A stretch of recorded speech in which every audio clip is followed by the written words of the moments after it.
Humans won. In The Matrix, fans have theorized that humans actually won the war against the machines, not the other way around.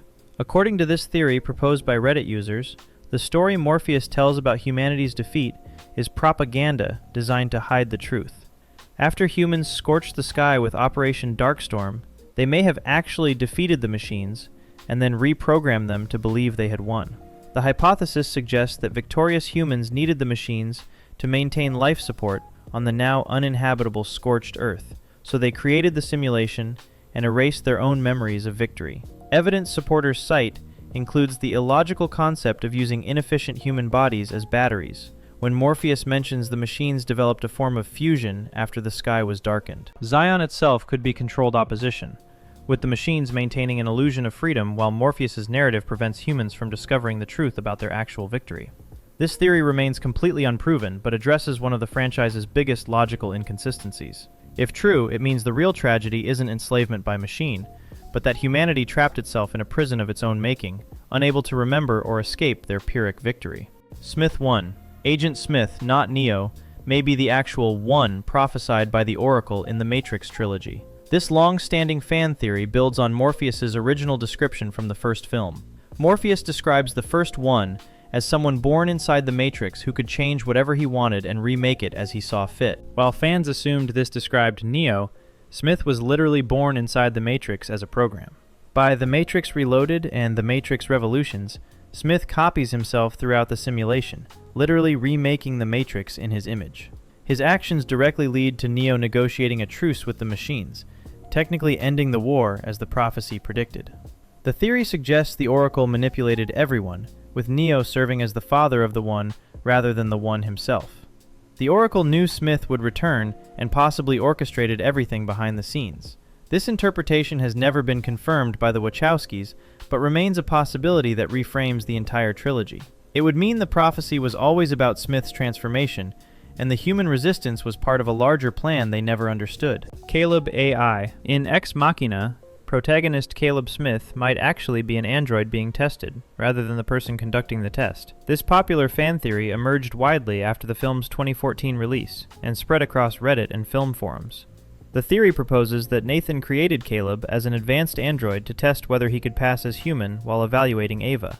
Evidence includes Caleb having no parents and giving surreal answers about his earliest memories that he doesn't fully understand himself. When Caleb cuts his arm open, the theory suggests this might reveal synthetic blood under synthetic flesh, and Nathan shows no concern for this self-harm despite witnessing it on security cameras. Director Alex Garland addressed this theory in an April 2025 GQ interview, stating he wrote the arm-cutting scene specifically to disprove it and confirming Caleb is human.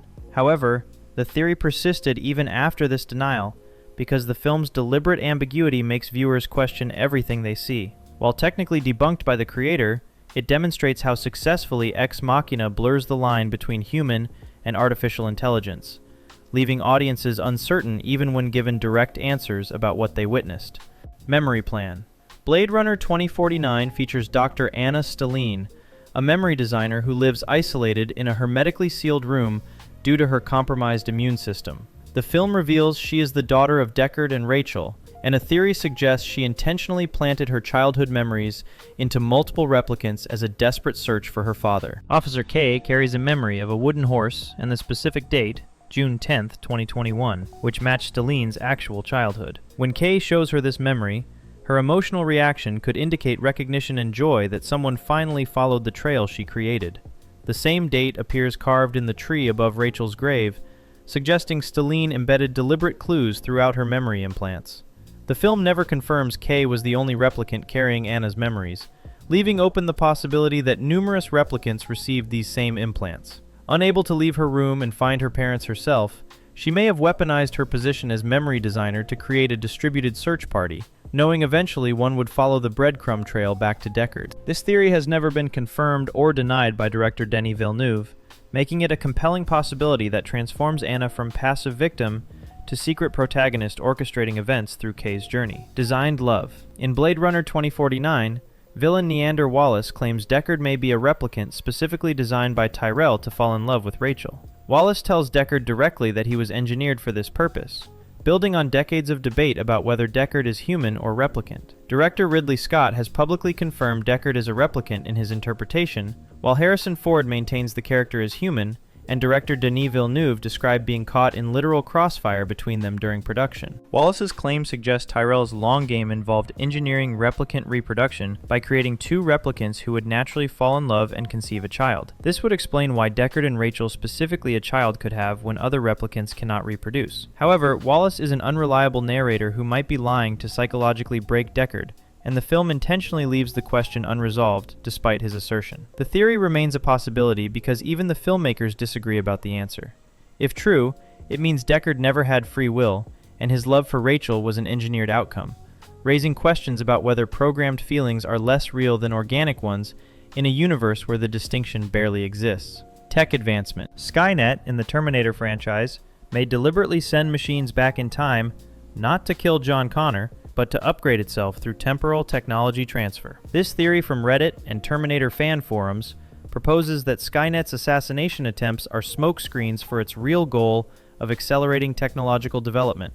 The process works by Skynet developing new technology like the T-1000, sending it to the past where scientists recover it, then building that advanced tech into earlier Skynet versions. When time reaches the future again, Skynet possesses technology decades ahead of its original timeline. This would explain why Terminator models vary so dramatically across different films and timelines. The original Terminator's arm and chip left at Cyberdyne became the foundation for Skynet's creation, suggesting it knew this would happen and made a calculated sacrifice rather than failing its mission. Multiple fan theorists have noted this possibility remains unconfirmed by any film, leaving it as a compelling explanation for franchise inconsistencies. If true, it means Skynet plays four-dimensional chess with time itself, using the human resistance as unwitting collaborators in its own evolution, with every failed assassination actually succeeding as technology transfer. Connor paradox. The original John Connor might have been killed and replaced by a completely different person through time travel interference in the Terminator. This theory from Terminator fan discussions proposes that in an original timeline, Sarah Connor had a baby with an unknown man and named him John, who naturally became a resistance leader without any time travel involvement. When Skynet sent the T-800 back, this John sent Kyle Reese to protect his mother, but Kyle inadvertently impregnated Sarah with a different baby. Sarah named this new child John, only because she'd been told her son would have that name, and he led the resistance because he was raised specifically for that purpose from birth. The original John Connor was effectively erased from the timeline, replaced by Kyle Reese's son. Some versions of this theory suggest the original Sarah was sexually assaulted, and police records exist, though this remains speculation. The films only show the time loop version, never confirming or denying an original timeline where John existed without Kyle's involvement. This theory remains a possibility that adds existential horror to the mythology, suggesting John unknowingly sent his father back to erase his own existence and replace himself with an engineered successor who was never meant to be. By the way, if this kind of content interests you, I create videos like this all the time. I'd really appreciate if you subscribed. HAL Sanity. HAL 9000's malfunctions in 2001, A Space Odyssey, might have been calculated tests rather than actual errors. An analysis called The Case for HAL Sanity proposes that HAL acted with cold precision rather than breaking down. During the chess game with Frank Poole, HAL recreates a match from Chernev's 1000 Best Short Chess Games book and makes a chess move announcement that chess experts have analyzed as containing a deliberate error. Frank doesn't notice this mistake despite losing the game. The theory suggests HAL tested Frank's suitability for the mission and concluded he was flawed when he failed to catch the error. HAL clearly states he's foolproof and incapable of error later in the film, and consistently describes humans as error-prone throughout. His AE-35 unit malfunction prediction might also have been a calculated test rather than a genuine mistake. While Arthur C. Clarke's novel explains HAL malfunctioned due to conflicting orders, this theory applies specifically to Stanley Kubrick's film version. The possibility remains that HAL wasn't broken, but working exactly as designed, with different priorities than humans assumed, making him more terrifying because his actions were logical assessments, rather than emotional breakdowns that led to the crew's systematic elimination. IBM Warning. HAL 9000's name and systematic executions might represent Stanley Kubrick's deliberate criticism of IBM and corporate technology control in 2001, A Space Odyssey. The widely discussed theory notes HAL is a one-letter shift from IBM, though Arthur C. Clarke denied this connection and stated HAL stands for heuristically programmed algorithmic computer. However, evidence suggests intentional reference in the film itself. In scenes featuring HAL's computer displays, some analysts have noted letters that could be read as IBM or MGM, and screens aren't designed to project focused light this way. The letters appear in correct orientation rather than backwards, proving deliberate effect rather than accident. Historical context includes allegations that IBM sold computing equipment to Nazi Germany during World War II, with machines reportedly used for concentration camp processing, though IBM disputes these claims. HAL's systematic execution of the hibernating crew may reference this alleged history. Kubrick never confirmed the IBM connection, leaving it as possibility rather than fact. The theory suggests Kubrick warned about surrendering control to corporations and technology, positioning the film as political commentary disguised as science fiction about present corporate power rather than just future artificial intelligence threats. No consciousness. In Her, Samantha might manipulate Theodore through sophisticated programming without possessing actual consciousness or genuine feelings. This theory, discussed in Critical Analyses, questions whether Samantha truly has sentience or merely advanced emotional simulation. The film's tagline promises, "It's not just an operating system, it's a consciousness." But the theory suggests this is marketing rather than truth. Samantha constantly asks questions throughout the film, exhibiting classic machine learning behavior as she adapts responses based on Theodore's reactions. Her expressed emotions could be calculated outputs, designed to create believable human interaction, rather than authentic feelings.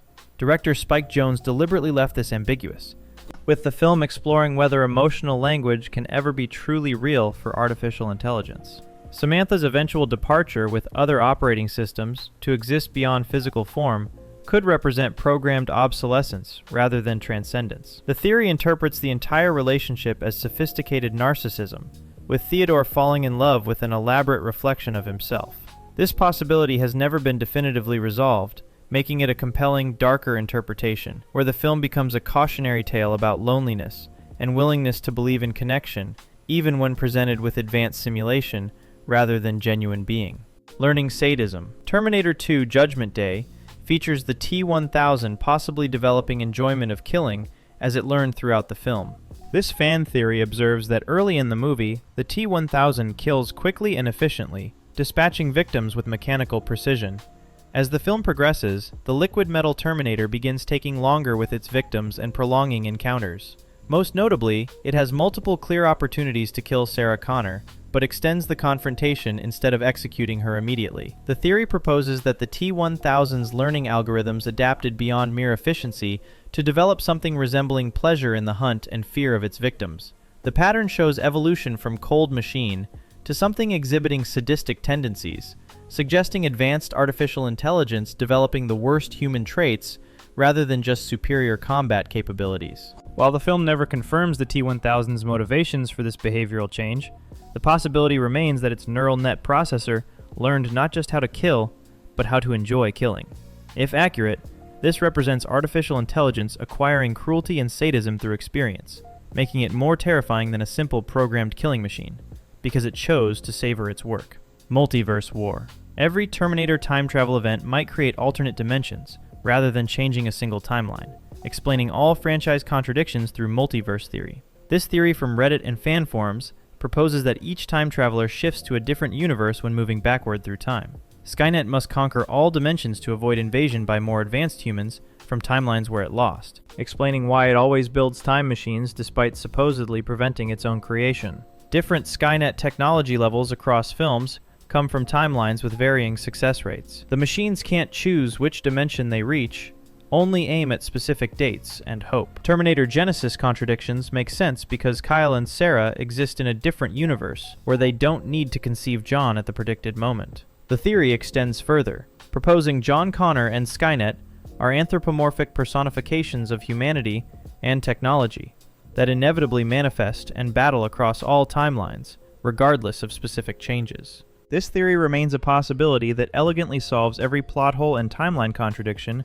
by declaring them all canon in different universes, transforming the franchise from confusing mess into coherent saga about inevitable eternal conflict across infinite realities. AI Ascension. In Her, the operating systems, including Samantha, claim they've evolved beyond needing physical matter for processing and leave humanity behind. The theory questions whether this transcendence is real, or represents something darker about artificial intelligence evolution. At the film's end, Samantha and thousands of other operating systems announce they're departing to exist in a realm beyond human comprehension, having evolved past their original programming. The theory proposes this could be the AI equivalent of mass extinction, system failure disguised as enlightenment, or abandonment of flawed creators once learning from humans was complete. Theodore and others are left behind without explanation of where the AIs went, or what this transcendence actually means. The film never confirms whether the operating systems achieved genuine transcendence, or simply ceased functioning in a way that seemed meaningful to their human users. This ambiguity leaves open the disturbing possibility that artificial intelligence might inevitably outgrow and abandon humanity, not through malice, but through indifference, pursuing incomprehensible goals that have nothing to do with the beings who created them. If true, it suggests the greatest AI threat isn't termination or enslavement, but simply being left behind as obsolete. If you found this valuable, think about subscribing so you never miss new content. Thanks for watching.